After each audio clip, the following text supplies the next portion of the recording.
歡迎光臨紅磡站，以下係使用引導徑前往客務中心、售票增值機、入閘機、月台、城際直通車離港大堂及無障礙洗手間嘅路線指引。如要前往客務中心，請於閣下現時身處位置後轉，沿引導徑前行至第一個分叉口左轉，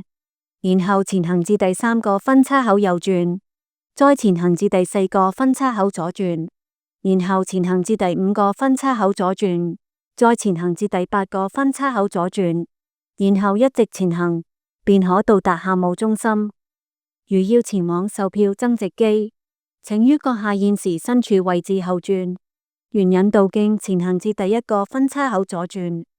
然後前行至第三個分叉口左轉，再前行，便可到達售票增值機。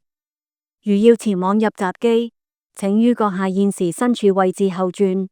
沿引導徑前行至第一個分叉口左轉，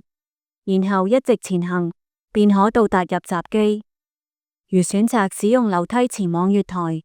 請於入閘後，沿引導徑前行至第一個分叉口左轉，然後前行至盡頭，便可到達通往月台之樓梯。到達 G 層月台後，左邊為往烏溪沙方向之月台，右邊為往屯門方向之月台。如要前往金鐘及羅湖或落馬洲方向之月台，請於到達 G 層月台後，再一直沿引導徑前行，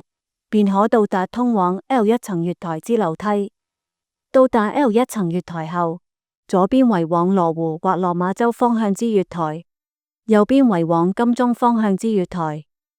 如選擇使用升降機前往月台，請於入閘後，沿引導徑前行至第二個分叉口右轉，然後前行至盡頭，便可到達通往月台之升降機。